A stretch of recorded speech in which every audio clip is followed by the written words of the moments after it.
ভুটান ম্যাচটা আমার কাছে মনে হয় সিঙ্গাপুর ম্যাচের চাইতে এই সময়ে এসে তুলনামূলক বেশি গুরুত্বপূর্ণ।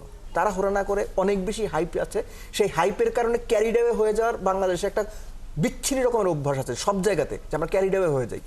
যে আপনি তাকে খেলাবেন, ওই দায়িত্বটা তাকে কখন দেবেন? সিঙ্গাপুর ম্যাচে গিয়ে দেবেন নাকি ভুটান ম্যাচে দেবেন? This is my question.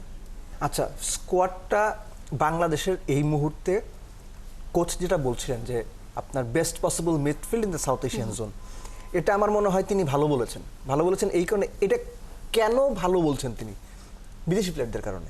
কারণ এই মিডফিল্ডের যে প্লেয়াররা, এরা তো বাংলাদেশে আগেও খেলেছে, লাস্ট বিদেশিরা আসার আগে ছিল। সো হামজার ইনক্লুশনটা হয়েছে কি, পুরো মিডফিল্ডের স্ট্রাকচারটা চেঞ্জ করে দিয়েছে, মিডফিল্ডের যে ডায়নামিক্স সেটা চেঞ্জ করে দিয়েছে।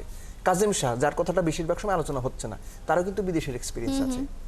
সো আপনি ওই যে বলছিলেন যে প্রচুর অপশন, এটা কোনো অনেক সময় সমস্যা তৈরি করে। আপনার যখন প্রচুর অপশন থাকবে এবং ভালো অপশন, তখন আপনি বেছে নিতে গিয়ে দ্বিধায় পড়বেন। এই দ্বিধাটা অনেক সময় আপনার টিম প্ল্যানিংয়ের ক্ষেত্রে একটা নেতিবাচক, আমি বলবো না, একটা চ্যালেঞ্জ তৈরি করে।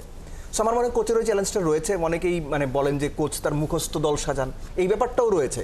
তো আমার মনে হয় যে তিনি বিদেশি প্লেয়ারদের যারা বাংলাদেশে এসেছেন তাদেরকে কোন রোল দেন, কোন জায়গাতে ডিপ্লয় করেন, এবং টিমের সঙ্গে, টিমের মিন্স আমি বাকি ফুটবলারদের কথা বলছি, তাদের যে জেলিংটা এটা কতটুকু হয়, that is very important, probably the most important part. হামজাকে খেলে আপনাকে ম্যাচ জেতাতে পারবে না। হামজার সঙ্গে সেটা আমরা ভারতের বিপক্ষে দেখেছি। এখন আমরা বলছি দক্ষিণ এশিয়ার সবচেয়ে শক্তিশালী মিডফিল্ড হচ্ছে বাংলাদেশের, কিন্তু আসলে গোলের খেলায় গোল না হলে আমরা মিডফিল্ড দিয়ে কি করব? গোল তৈরির সুযোগটা তো মিডফিল্ড করে দেয় নরমালি, যেটা হয়। তো বাংলাদেশের আপনি ভারত ম্যাচের উদাহরণ টানলেন, সেখান থেকে বলা যায় যে ম্যাচটা আপনি প্রথম 25 মিনিটে কিল করে দেওয়ার কথা, এটাকে বলা হয় হচ্ছে ফুটবলের বেসিক। যে আপনি যখন সুযোগ কাজে লাগাবেন না, ভুল করবেন, মিস করবেন, এটার মাসুল আপনাকে দিতে হবে। বাংলাদেশে মাসুল দিয়েছে ভারতের বিপক্ষে ম্যাচে। আপনি প্রথম 25 মিনিটে 3 গোল করার সুযোগ পাচ্ছেন, আপনি ফাঁকাবার মিস করছেন। এটার চিকিৎসা কি আমি জানি না, আপনি যদি আমাকে বলেন।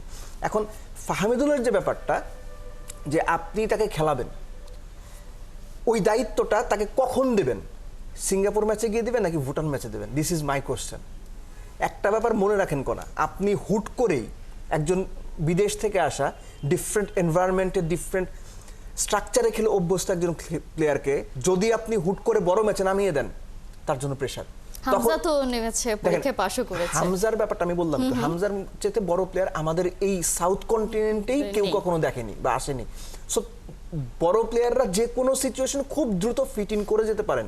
ফাহমিদুল তো ওরকম না, তাহলে তো আপনি তার নাম সেভাবেই আর জানতেন, আর 3 বছর 5 বছর আগে জানতেন। নিয়ে আসলে আপনার কি মনে হয় তার বেলায়ও তো চ্যালেঞ্জটা মোটামুটি সেম, তাকে ভুটানের ম্যাচে দেখা যাবে না খুব সম্ভবত, তার মানে তার প্রথম চ্যালেঞ্জটা সিঙ্গাপুরের বিপক্ষেই। আমি ওটাই বলছি, এর ফলে হবে কি যে তারা যত দ্রুত কানেক্ট করতে পারবে, আমার মনে হয় যে বাংলাদেশের জন্য তত বেটার হবে।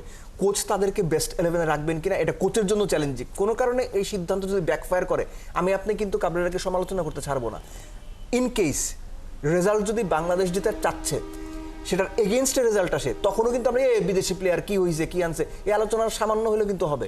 তো জিনিসটা হচ্ছে কি যে ঠান্ডা মাথায় সিদ্ধান্তটা নেওয়া জরুরি। তারা হোরা না করে অনেক বেশি হাইপ আছে, সেই হাইপের কারণে ক্যারিড অ্যাওয়ে হয়ে যাওয়ার বাংলাদেশে একটা বিচ্ছিন্ন রকমের অভ্যাস আছে সব জায়গাতে, যে আমরা ক্যারিড অ্যাওয়ে হয়ে যাই। সেকেন্ড যে বিষয়টা, সেটা হচ্ছে আমরা সিঙ্গাপুর ম্যাচ নিয়ে সবচেয়ে বেশি ফোকাসড।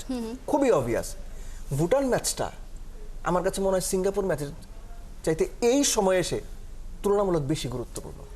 কেননা কোচ অ্যাকচুয়ালি কোন স্ট্র্যাটেজিতে যাবেন, কোন প্লেয়ারকে কোথায় খেলাবেন, আপনি মোরসালিনকে রাইট উইংয়ে খেলাবেন না আরেকটু ভেতরে নাম্বার 8 রোলে খেলাবেন, এটা আপনার ডিসাইড করতে হবে। আপনি স্ট্রাইকার কাকে খেলাবেন, আপনি রাকিবকে খেলাবেন নাকি অন্য কাউকে খেলাবেন, এই বিষয়গুলো কোচের বুঝে নিতে হবে ভুটান ম্যাচে।